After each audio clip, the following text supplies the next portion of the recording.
तो आज हम देखेंगे न्यूज़पेपर कैसे पढ़ा जाता है। न्यूज़पेपर पढ़कर ही हम जीके को बहुत अच्छे से कैसे तैयार कर सकते हैं।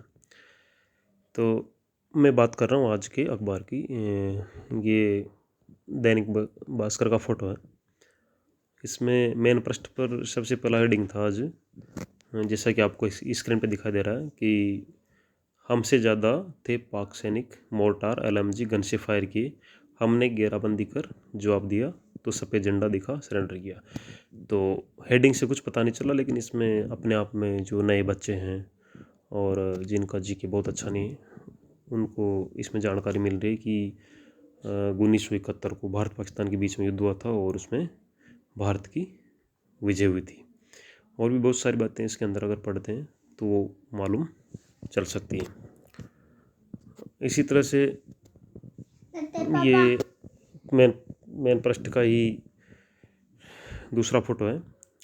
इसमें सबसे ऊपर दिखाई दे रहा है आपको 24 घंटे में सभी जिलों में पहुंचा टीका, कोविशील्ड ही भेजी। तो यहाँ से क्वेश्चन क्या बनता है, जैसे खबर देखने में कोई खास नहीं लग रही, लेकिन इसमें दो क्वेश्चन बनते हैं कि कोविशील्ड क्या है। तो कोविशील्ड क्या है? देसी टीका है कोविड का। तो इसमें अंदर पढ़ेंगे तो ये जानकारी मिलेगी। तो इस तरह की चीज़ें हम अगर अखबार से सेलेक्टिवली पढ़ते हैं तो जीके ऑटोमेटिकली तैयार होता है। कोविशील्ड, कोवैक्सीन, ये सब कोरोना के टीके हैं।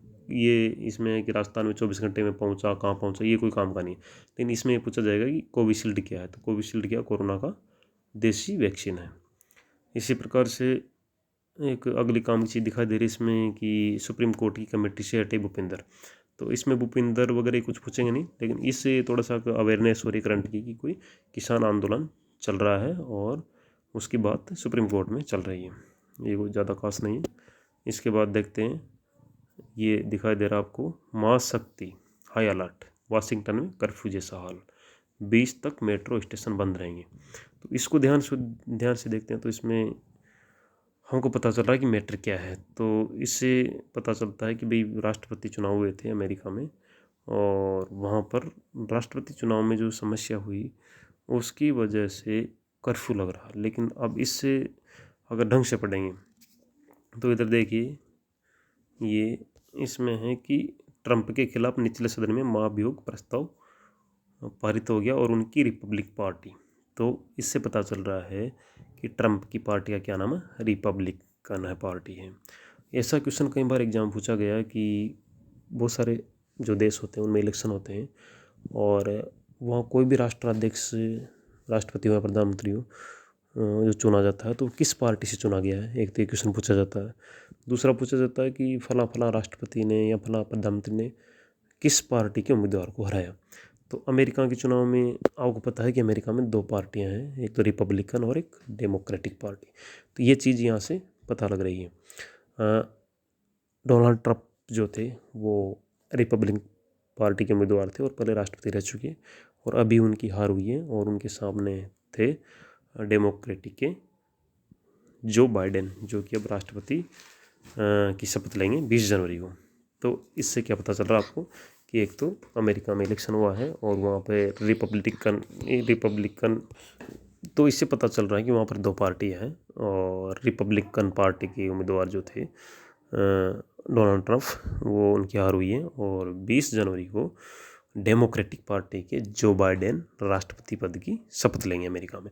तो यहाँ से सीधा क्वेश्चन बनेगा कि जो बाइडेन है, जो हाल ही में अमेरिका में राष्ट्रपति पद हेतु निर्वाचित हुए हैं, वो किस पार्टी से संबंध रखते हैं? तो वो हैं डेमोक्रेटिक पार्टी से। तो इसमें अपने आप ही एक तरह से जीके तैयार हो जाता है। इसी तरह से एक ये नीचे हेडिंग दिया हुआ है इसमें कि 25% लोग शहर छोड़ने की तैयारी में। इसके नीचे है कि इंटेलिजेंस एजेंसी FBI ने वाशिंगटन में फिर हिंसा की आशंका, एक मिनट, ये देखिए, ये दिखाई दे रहा FBI। तो FBI क्या है, इससे पता चल रहा है FBI क्या है? Federal bureau of investigation. तो ये भी एक जीके का क्वेश्चन है। जैसे भारत में रॉ है, research and analysis wing, Bharat की खुफिया agency RA W, research and analysis wing. इसी तरह अमेरिका में भी खुफिया एजेंसी FBI, इसकी फुल फॉर्म होती है फेडरल ब्यूरो ऑफ इन्वेस्टिगेशन। तो ये पता होना चाहिए, कई बार सीधा क्वेश्चन पूछा जाता है कि अमेरिका की खुफिया एजेंसी का क्या नाम है, तो उसका नाम है FBI, federal bureau of investigation. Bharat की खुफिया एजेंसी का क्या नाम है? Research and analysis wing. ठीक है, तो ये बात इससे पता चल रही है। इसी प्रकार से अगला पेज हम देखते हैं। ये देखिए, इसमें आप, इसमें है कि 2018 की केंद्र की योजना की मर्जर के बाद प्रदेश में पहली बार लागू होगी आयुष्मान भारत महात्मा गांधी योजना। तो ये देखिए, साल 2018 में केंद्र सरकार की आयुष्मान भारत योजना थी, इसको प्रदेश में किस नाम से लागू किया जा रहा है? ये देखो, आयुष्मान भारत महात्मा गांधी राजस्थान स्वास्थ्य बीमा योजना। तो ये अगली जो भी एग्जाम उसमें पूछा जाएगा कि और कब चालू, ये पूछा जाएगा। इसका पहला चरण, ये देखिए, पहला चरण 26 जनवरी 2021 से शुरू हो रहा है। तो इसमें याद रखने वाली बात यह है कि एक तो जो नई बीमा योजना है राजस्थान में, वो किस नाम से लागू की जा रही है? तो वो है आयुष्मान भारत महात्मा गांधी राजस्थान स्वास्थ्य बीमा योजना। कब से लागू की जा रही है? 26 जनवरी 2021 से। ये चीज़ याद रखने वाली। इसी तरह से कई बार एग्जाम पूछ लिया जाता है कि जैसे नीचे लिखा हुआ, Rajasthan state health insurance agency और योजना के लिए चयनित new India insurance company limited के बीच गुरुवार को MOU किया गया। तो इसमें पूछा जाता है कि इस योजना को चलाने के लिए कौन कौन सी कंपनियों के बीच समझौता हुआ। तो ये दोनों कंपनियों का नाम याद होना चाहिए। इंश्योरेंस एजेंसी, क्या नाम है इसका? ये देखिए, ये Rajasthan state health insurance agency और new India insurance company. Rajasthan, ये तो Rajasthan state health insurance agency और न्यू इंडिया इंश्योरेंस कंपनी, दो कंपनियां, इनका नाम याद होना चाहिए। ठीक है ना? तो ये से ही जीके बनता है। तो अखबार पढ़ना आना चाहिए। मेरा इस वीडियो बनाने का उद्देश्य ये है कि अखबार में बहुत सारी खबरें आती हैं, लेकिन कौन सी खबर काम की है और कौन सी खबर से पढ़ते पढ़ते ऑटोमेटिकली जीके तैयार हो जाता है, वो चीज़ अखबार में देखने को हमको मिल। अब देखते हैं अगले पृष्ठ पर। इसमें देखो, यहाँ है एक चित्र दिया हुआ है, ये सांड का चित्र है, और इसमें जो है ये लिखा हुआ तमिलनाडु का 2000 साल पुराना फेस्टिवल जल्लीकट्टू। तो इसमें सबसे पहला जी के आपको पता चल रहा है कि जो तमिलनाडु है वहाँ पर एक फेस्टिवल होता है, उसका नाम है जल्लीकट्टू। सबसे पहला सामान्य ज्ञान तो ये बन रहा अपना कि जल्लीकट्टू जो खेल है वो कहाँ खेला जाता है? तमिलनाडु में खेला जाता है। दूसरी चीज़ क्या है कि किस अवसर पर खेला जाता है, किस अवसर पर खेला जाता है? तो ये इसमें नीचे पढ़ोगे तो पता चलेगा कि ये खेला जाता है किसके अवसर? मकर संक्रांति के अवसर पर। ये लिखा हुआ, ये देखिए, मकर संक्रांति के मौके पर खेला जाता है। दूसरा जी के ये तैयार हो गया। ठीक है, और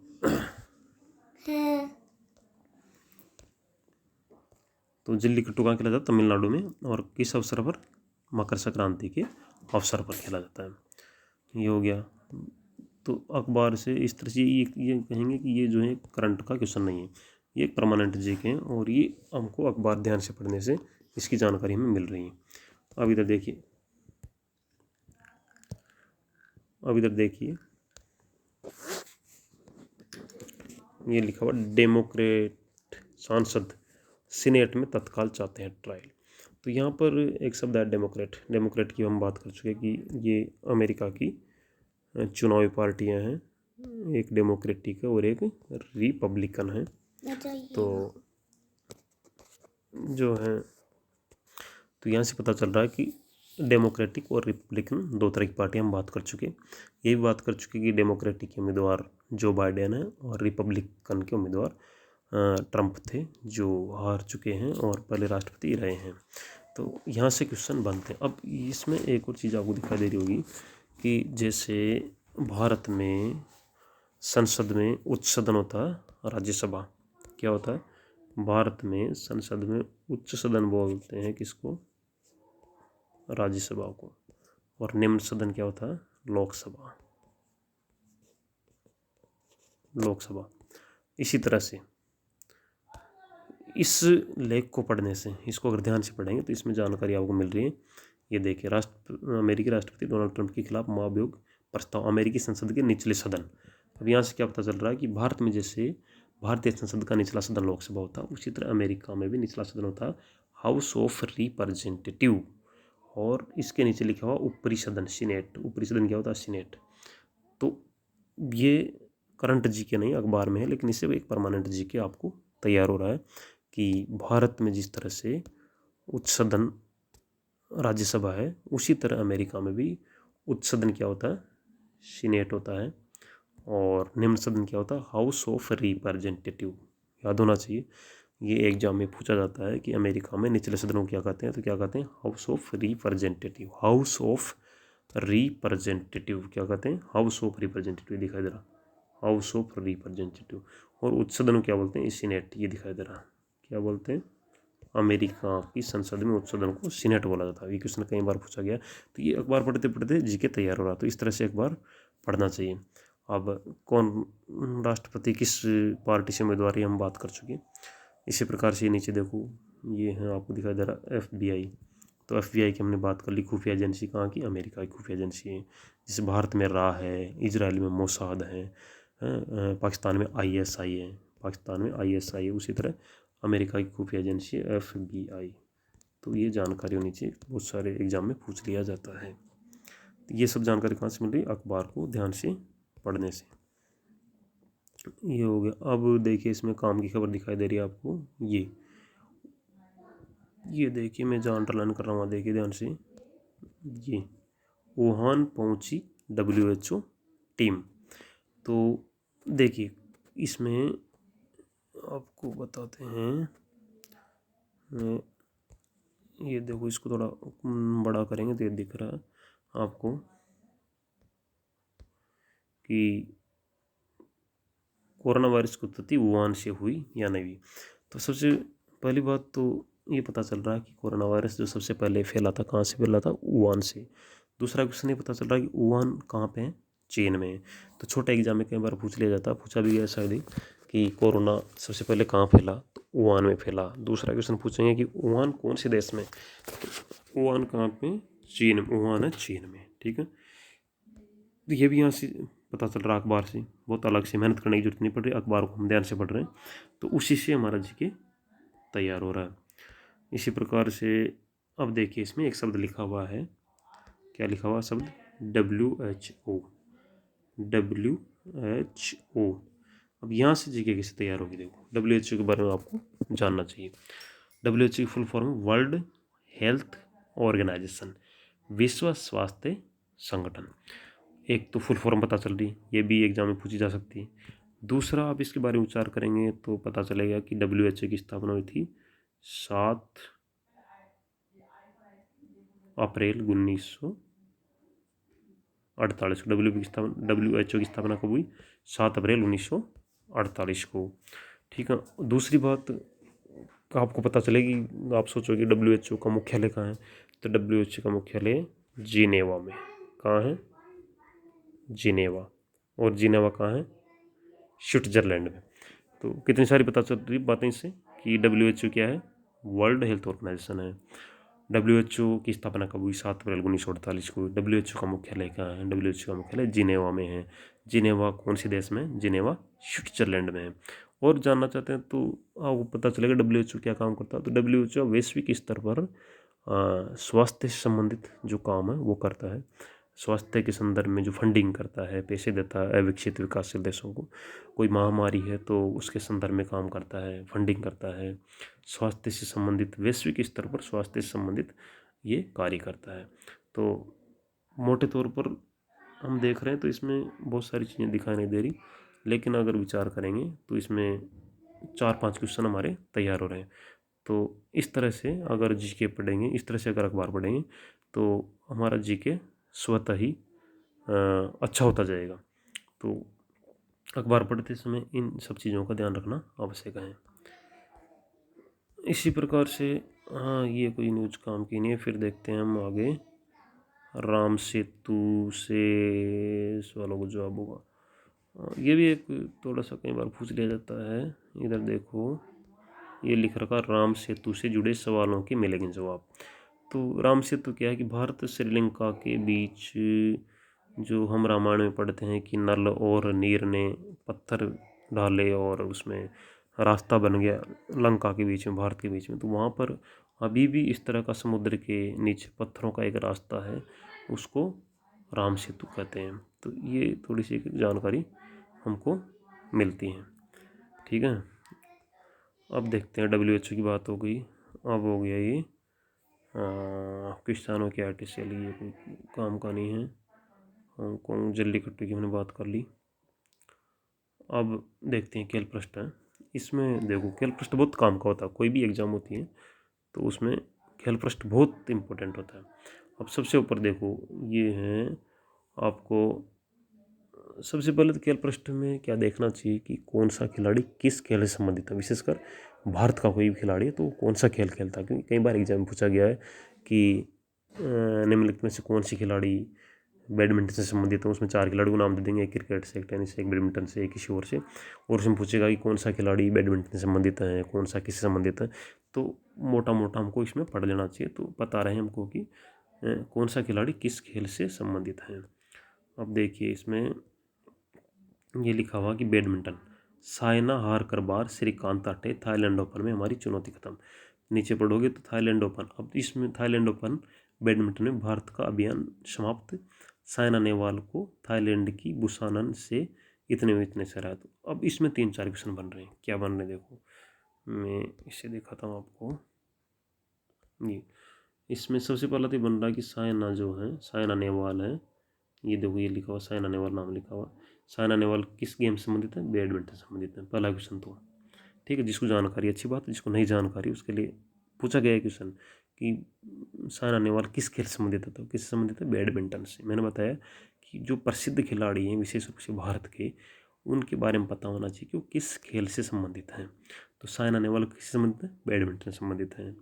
फिर दूसरा क्वेश्चन बनता है थाईलैंड ओपन, तो क्वेश्चन आता है कि थाईलैंड ओपन जो प्रतियोगिता है वो किस खेल से संबंधित है, तो बैडमिंटन से संबंधित है। ऑप्शन नीचे आएगा क्रिकेट, बैडमिंटन, टेनिस, कुछ भी, लेकिन याद रखना थाईलैंड ओपन किससे संबंधित है, बैडमिंटन। इस तरह सभी गेम के जो बड़ी प्रतियोगिताएं होती हैं उनके बारे में जानकारी होनी चाहिए कि कौन सी प्रतियोगिता किस खेल से संबंधित है। इसी तरह से तीसरा क्वेश्चन इसमें निकल रहा करा रहा कादम्बी श्रीकांत, ये भी किस संबंधित है, बैडमिंटन संबंधित भारत के खिलाड़ी हैं, एक ये चीज़ पता चल रही है। ठीक है, क्रिकेट का इतना नहीं आती, यहाँ नीचे थोड़ा सा देखेंगे तो अश्विन, क्रिकेट का तो आजकल सब जानते हैं, फिर भी जो नहीं ध्यान देते हैं उनको थोड़ा सा पढ़ लेना चाहिए, पता रहना चाहिए कौन सा खिलाड़ी क्रिकेट का। जैसे ये लिखा हुआ कि मुथैया मुरलीधरन है, श्रीलंका के क्रिकेटर थे, स्पिनर थे, 800 विकेट लिए उन्होंने टेस्ट क्रिकेट में। इसी प्रकार अश्विन है, मुरुगन अश्विन, ये जो है भारत के खिलाड़ी हैं, स्पिनर हैं, ये जानकारी होनी चाहिए। दूसरा ये होना चाहिए क्या चल रहा है, हमारे पास ऑस्ट्रेलिया के खिलाफ पहली बार लगातार 3 सीरीज, तो इसमें ऑस्ट्रेलिया और भारत के बीच में एक प्रतियोगिता चल रही है टेस्ट सीरीज की, तो इसमें भी कोई बड़ा कोई खिलाड़ी कोई शतक बनाता है, कोई बड़ी चीज़ है, तो थोड़ा सा ध्यान होना चाहिए। अब बात करते हैं इधर, ये देखिए ये दिखाई दे रहा आपको स्क्रीन पे, ये स्विमिंग ओलंपिक से पहले देश में क्वालिफाइंग की तैयारी। तो इसमें आपको पता चल रहा है कि ओलंपिक जो गेम होते हैं वो हर 4 साल में होते हैं।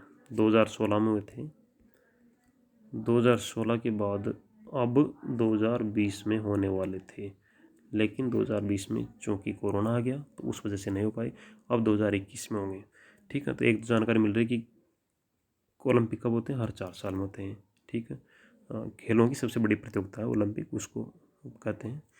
दूसरी जानकारी पता चली कि 2021 में जो ओलंपिक खेल हो रहे हैं वो कहाँ होंगे, वो होंगे, ये देखो इसमें लिखा हुआ है, वो होंगे जापान के टोक्यो शहर में। कहाँ पे होंगे, ये देखो टोक्यो ओलंपिक, ये लिखा हुआ टोक्यो ओलंपिक, तो जापान का टोक्यो शहर है उसमें होंगे। दूसरा क्वेश्चन ये बन रहा है। ठीक, तो ये से ही जीके तैयार होता, करंट पूछते हैं, एग्जाम पूछेंगे कि 2021 में ओलंपिक कहाँ होगा, तो टोक्यो में होगा। अखबार में अलग से पढ़ेंगे, जितने अखबार को अगर ठीक से पढ़ते हैं तो तैयार हो जाता है।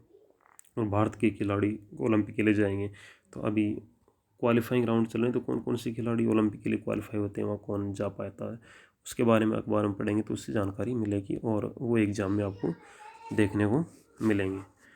तो इस तरह से अखबार पढ़ना चाहिए। आप ये देखो, इधर देखिए, ये एक दिख रहा आपको, ये मैं दिखाता हूँ, मुश्ताक अली T20 ट्रॉफी। तो इसमें पूछेंगे मुश्ताक अली जो ट्रॉफी है किस किस खेल से संबंधित है, क्रिकेट से, हॉकी से, बैडमिंटन से, टेनिस से। तो ये इसमें थोड़ा सा पढ़ लेंगे ध्यान से, तो T20 ये शतक उतक लगाएं तो क्या मतलब क्रिकेट से संबंधित है। तो किस संबंधित है, क्रिकेट से, बस इतना ही पढ़ना, ज़्यादा नहीं, ठीक है। और अब ये हैं, और इसमें काम की चीज़ क्या है, अब देखते हैं। हांगकॉन्ग नैनो कार इतना ज़्यादा नहीं, रसोई का बजट बिगाड़ सकता खाद्य तेल। हाँ, इसके बाद ये संपादकीय एक आता बड़ा, बीच में एक अखबार में लेख आते हैं, तो इन लेखों को ढंग का लेख अगर हैं तो उसमें पढ़ेंगे तो उसमें भी जनरल साइंस तैयार हो जाता है, जनरल नॉलेज तैयार होता है। हालांकि इसमें इस तरह कुछ नहीं, हालांकि जो बड़ा कंपटीशन देते हैं, RS वगैरह देते हैं, लिखने का जो एग्ज़ाम होता है उसके लिए जरूर काम की चीज़ें हैं। बाकी ऐसा फैक्चुअल कुछ इसमें मेरे को दिखाई नहीं दे रहा, थोड़ा सा केवल